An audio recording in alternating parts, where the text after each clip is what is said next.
Buenos días. Bueno, el tema a tratar es dolor general y dentario.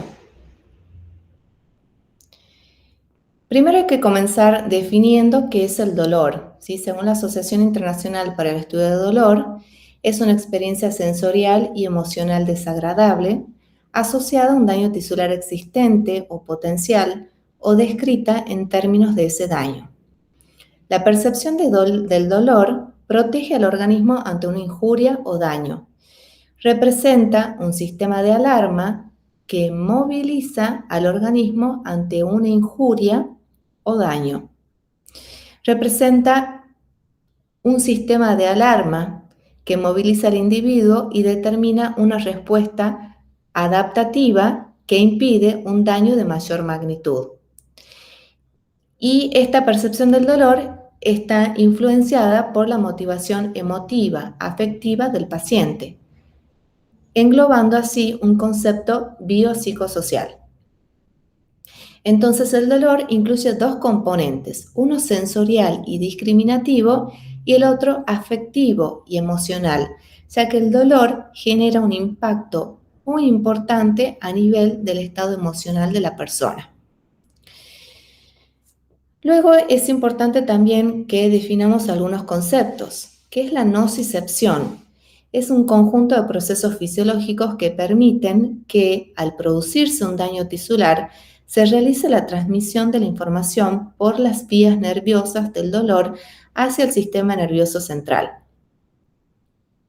El estímulo nociceptivo es el agente o la condición o energía capaz de dañar los tejidos, también denominado noxa. Umbral doloroso es la mínima intensidad de un estímulo que determina una percepción de dolor. Para producir una sensación de dolor debe ser lo suficientemente alto de manera que no interfieran las actividades normales del individuo, pero suficientemente bajo para producir la sensación de dolor y al mismo tiempo evitando un severo daño al tejido.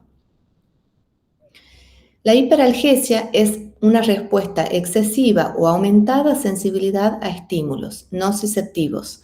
A menudo se percibe dolor de forma espontánea.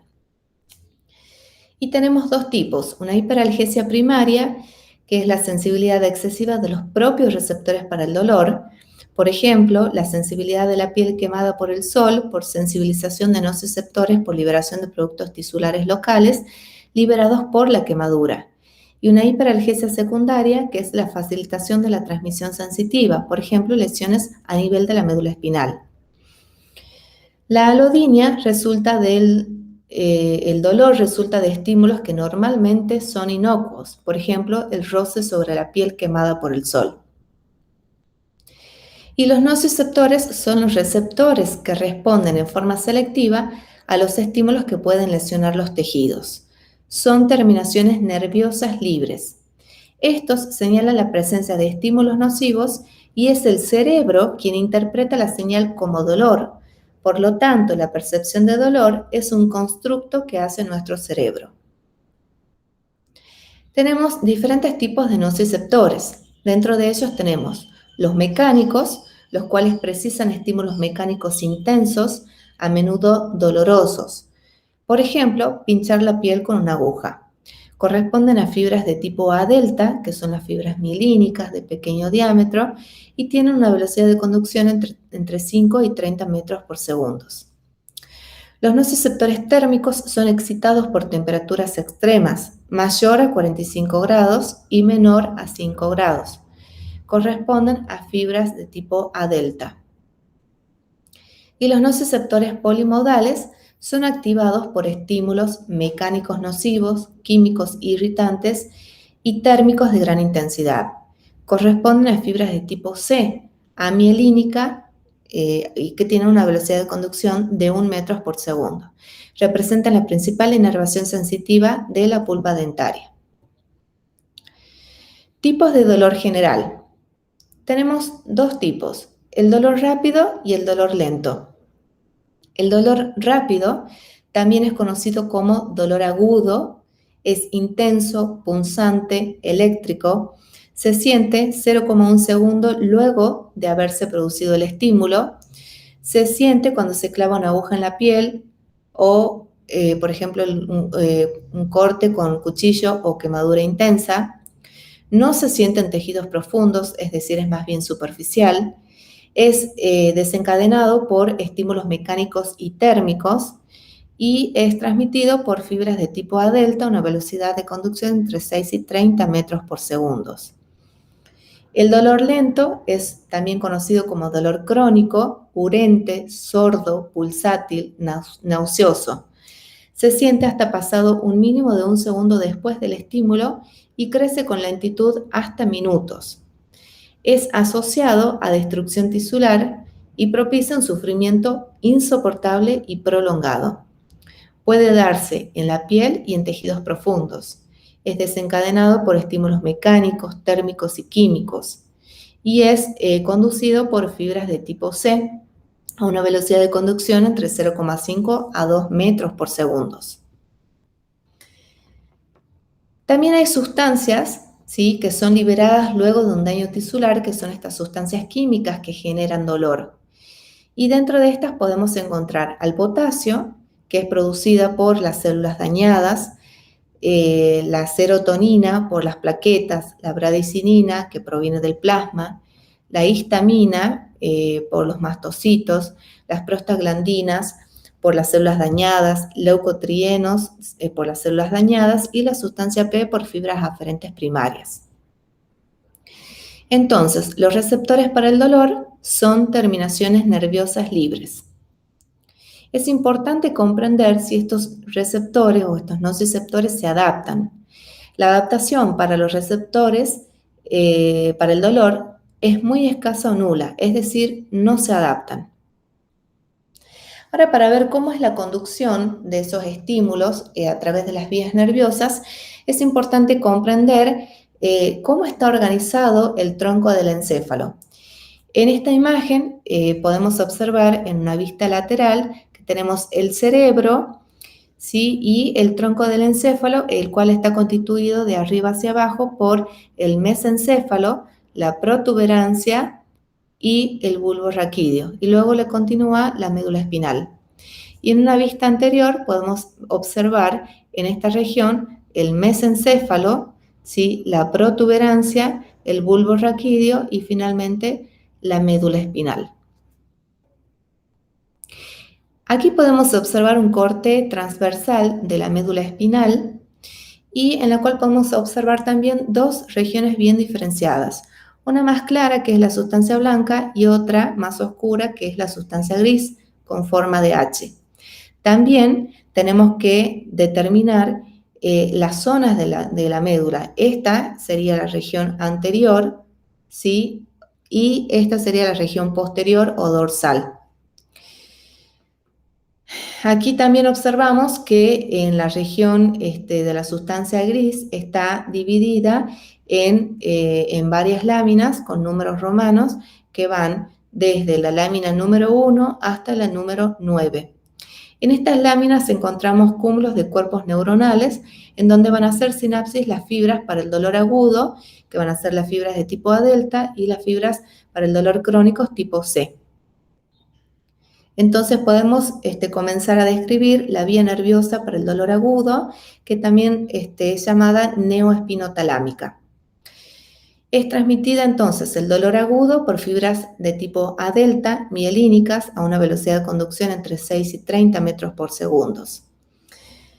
Encontramos la primera neurona en el ganglio raquídeo, ¿sí? Desde esta primera neurona, los axones se dirigen, van a ingresar a la médula espinal por el asta posterior o el asta dorsal de la médula espinal, en donde vamos a encontrar la segunda neurona.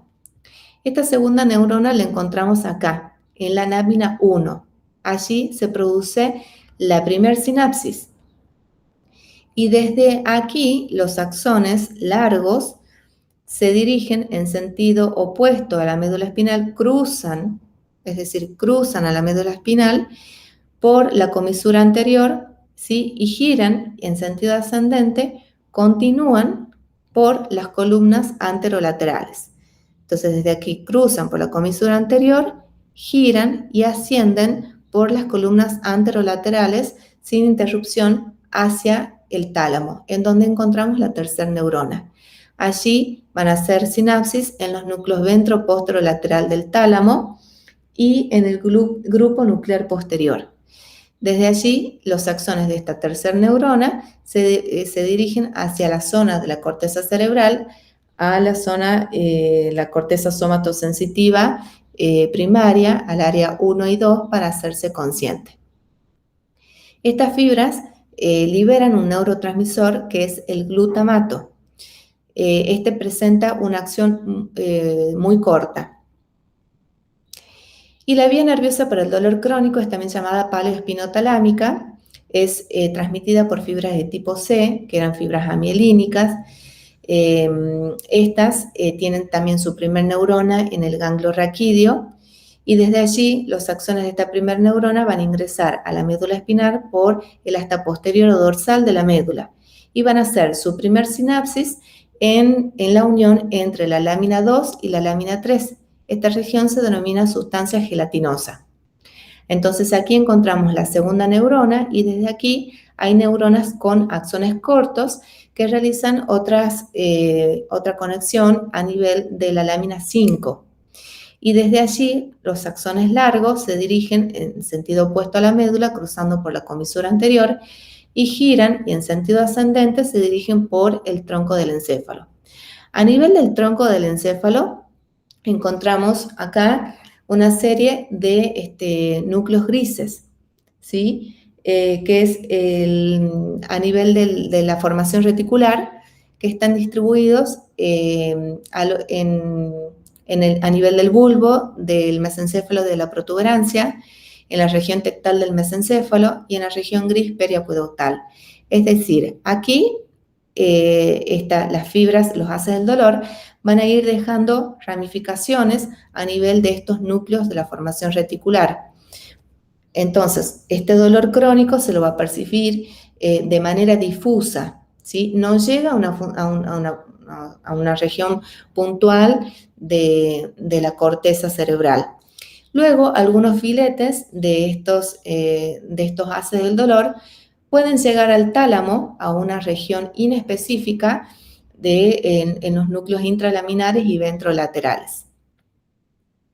La sustancia, el neurotransmisor liberado es la sustancia P. Luego tenemos un sistema de supresión del dolor o sistema de analgesia en el encéfalo y la médula espinal. Este sistema es una propiedad que posee el encéfalo de suprimir la entrada de señales dolorosas al sistema nervioso central mediante la activación de un mecanismo para controlar el dolor. Este sistema está constituido por tres componentes principales que desde arriba hacia abajo encontramos en la región gris periacueductal, los núcleos periventriculares del mesencéfalo y la parte superior de la protuberancia que rodea al acueducto de Silvio. A nivel de la protuberancia, en la parte inferior de la protuberancia, encontramos el núcleo magno del rafe y el núcleo reticular paragigantocelular. Desde estas estructuras se transmiten señales descendentes hacia la médula espinal, hacia un complejo inhibidor del dolor ubicado en la médula espinal, en donde van a hacer sinapsis con estas neuronas de este complejo inhibidor. Allí van a liberar serotonina, y esta serotonina hace que las neuronas medulares locales liberen encefalina. Esta encefalina propician la inhibición pre- y postsináptica de las fibras de tipo A delta y de tipo C. Y también tenemos el sistema de opioides cerebrales, que son las endorfinas y las encefalinas. Son neurotransmisores de tipo morfina, secretados de origen natural por el encéfalo. Se han descubierto alrededor de una docena de opioides en diferentes puntos del sistema nervioso. Son productos de degradación de tres grandes moléculas proteicas, de la proopiomelanocortina, de la proencefalina y prodinorfina. Y los más importantes son la metencefalina y la leoencefalina, las cuales están presentes en el tronco del encéfalo y en la médula espinal. La dinorfina están ubicados en las mismas zonas que la encefalina, pero en menor cantidad. y las beta-endorfinas en el hipotálamo y la hipófisis. ¿Qué es el dolor referido? El dolor referido es aquel que se percibe en un lugar alejado del lugar de origen en donde se está generando. Por ejemplo, el dolor visceral. El dolor visceral que lo podemos percibir, por ejemplo, a nivel de la piel.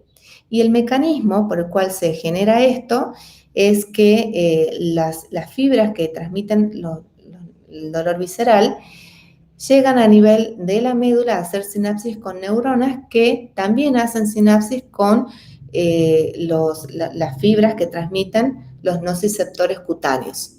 Es decir, que el dolor visceral podríamos llegar a ser percibido en alguna región cutánea de otra parte del cuerpo. Ahora, para introducirnos en el dolor dentario, también refrescamos lo que es el complejo pulpo-dentinario. El complejo pulpo-dentinario lo llamamos así porque es una unidad entre pulpa y dentina. Si bien tienen diferente origen mesenquimático, tanto la pulpa como la dentina, ambos funcionan como una unidad.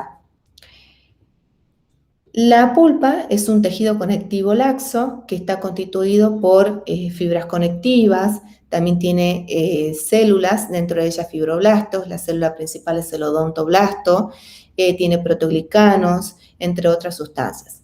Los odontoblastos se encuentran ubicados en la periferia de la pulpa, en empalizada, presentan su proyección, que es la proyección odontoblástica que se encuentra inmersa en los túbulos dentinarios. Esta proyección odontoblástica llega aproximadamente hasta la mitad del túbulo dentinario. Y también en el túbulo dentinario podemos encontrar un fluido extracelular, que es el líquido tisular que se encuentra en los túbulos dentinarios. La pulpa se encuentra ricamente inervada por este plexo subodontoblástico que se encuentra inmediatamente por debajo de los odontoblastos. Y a su vez, estos nociceptores pulpares podemos encontrar de dos tipos. Los unimodales, que responden a un solo tipo de estímulo, y los polimodales, que responden a diferentes tipos de estímulos, mecánicos, térmicos y químicos. Ahora veamos cómo pueden ser estimulados estos nociceptores. Pueden tener una estimulación térmica de los nociceptores pulpares, la cual se da cuando se enfría la unión pulpo-dentina hasta 29 grados centígrados o bien elevarla hasta 47 grados centígrados. La estimulación mecánica, se sabe que tanto el fresado de una cavidad tallada en dentina, por más que tenga condiciones óptimas de refrigeración, genera dolor, ya que se produce el movimiento del fluido intersticial de los túbulos dentinarios. Brandstrom calculó que una presión de 2 kilogramos fuerza sobre centímetros cuadrados del chorro de aire o de agua bastaba para evocar dolor en una cavidad tallada por dentina. Sin embargo, si aplicamos una presión con un instrumento de 100 kilogramos fuerza sobre centímetros cuadrados directamente sobre la dentina, no generaba dolor, ya que no se producía el movimiento del líquido intersticial de los túbulos dentinarios. La estimulación química se debe a que las sustancias dulces, como los azúcares, provocan dolor, ya que como consecuencia del movimiento de los fluidos en los túbulos dentinarios debido a su efecto osmótico de remoción de agua. La estimulación galvánica hace referencia a que cuando dos metales de diferente naturaleza entran en contacto con una solución electrolítica interpuesta, en este caso la saliva, generan una corriente eléctrica, como así también cuando hay dos piezas dentarias contiguas. La estimulación eléctrica, el mejor estímulo para investigar es el dolor dentario, es el eléctrico, ya que permite cuantificar la relación entre estímulo y respuesta, es inocuo para las estructuras dentarias estimuladas y las corrientes eléctricas deben evocar una respuesta umbral. Y los mecanismos sensoriales pulpodentinarios, dentro de las, podemos encontrar tres tipos de teorías de la inervación dentinaria. La primera es la teoría de la inervación dentinaria, la cual supone o propone que la dentina está inervada directamente por las terminaciones axónicas que penetran por los túbulos dentinarios.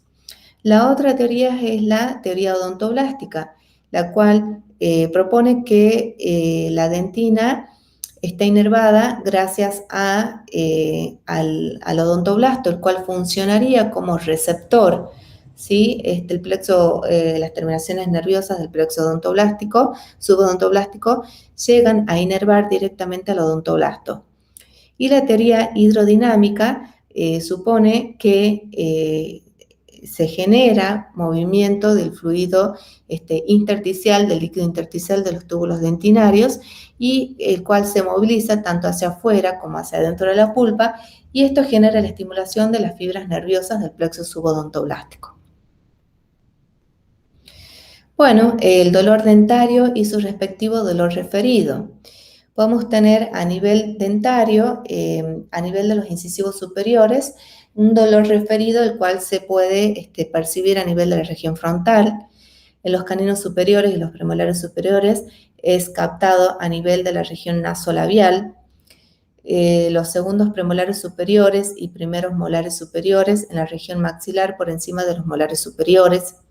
Los segundos premolares superiores a nivel de la región temporal. Segundo y tercer molar superior en la zona mandibular por debajo de los premolares inferiores. Segundos premolares inferiores puede ser captado a nivel de la zona media de la rama mandibular. Primeros y segundos molares inferiores a nivel del ángulo mandibular. Los terceros molares inferiores pueden ser captados a nivel de la zona laringea superior. Los caninos superiores a nivel de los premolares superiores. Los molares inferiores, en ocasiones segundos y terceros molares superiores, a nivel del oído, y los incisivos caninos y premolares inferiores en la región mentoniana. Ahora veamos el sistema trigeminal y las vías nerviosas para el dolor agudo y crónico. Para describir las vías es también fundamental que recordemos al trigémino. El trigémino es un nervio mixto, ya que es sensitivo y motor. Tiene su origen aparente a nivel de la región lateral de la cara ventral de la protuberancia mediante dos raíces, una raíz sensitiva y una raíz motora. La raíz motora tiene su origen en el núcleo del quinto par o núcleo masticador, y la raíz sensitiva se proyecta desde la cara posterior del ganglio de Gasser. El ganglio de Gasser es un cúmulo de cuerpos neuronales de axones en T pseudo-unipolares. Y desde la región anterior del ganglio de Gasser se dirigen las tres ramas terminales, el nervio oftálmico, el nervio maxilar superior y el nervio maxilar inferior.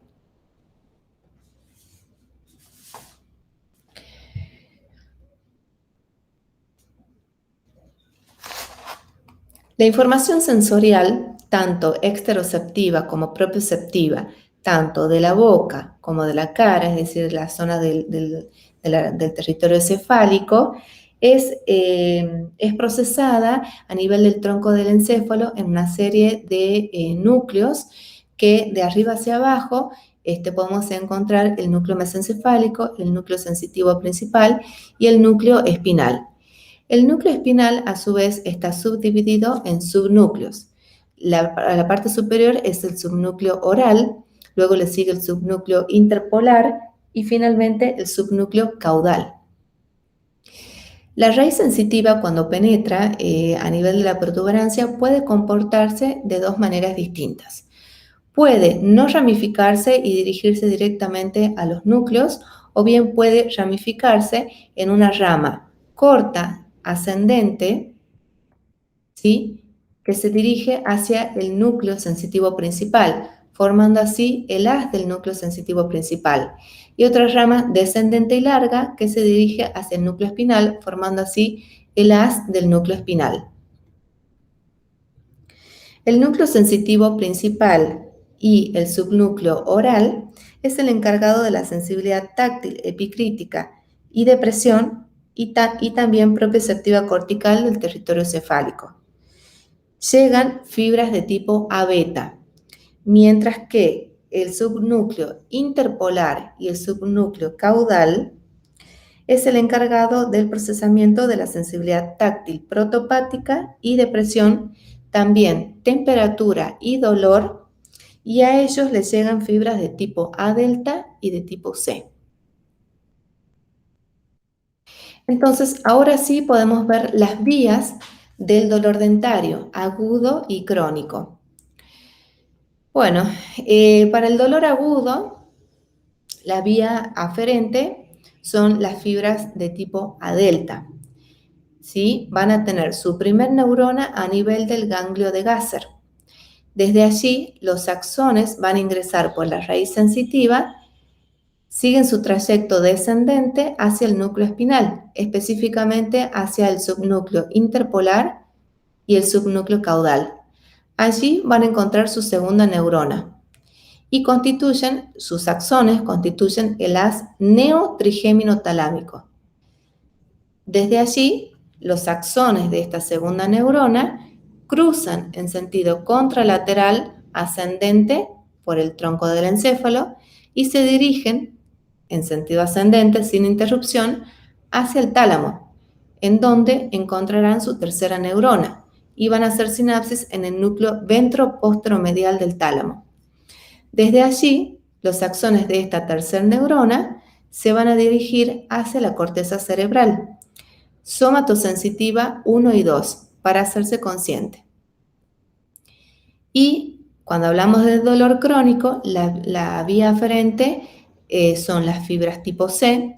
Su primer neurona la vamos a encontrar en el ganglio de Gasser. Luego, desde allí, estos axones van a ingresar por la raíz sensitiva, ¿sí?, del trigémino, y en sentido descendente se van a dirigir hacia el subnúcleo interpolar y caudal, pero específicamente, principalmente, tanto el dolor agudo como el crónico, hacia el subnúcleo caudal. Desde allí, aquí encontramos las segundas neuronas y los axones de esta segunda neurona también cruzan en sentido contralateral por el tronco del encéfalo, y a este nivel, como estamos hablando del dolor crónico, van a ir dejando ramificaciones a nivel de los núcleos de la formación reticular. Y algunos filetes pueden llegar a nivel del tálamo a los núcleos inespecíficos, que serían los núcleos intralaminares. Entonces, es importante remarcar que este dolor crónico es un dolor difuso, ¿sí?, mal localizado, y a diferencia del dolor agudo. Y el subnúcleo caudal es la principal estación de relevo de la información nociceptiva del quinto par. Bueno, muchas gracias por su atención y damos por finalizada la clase.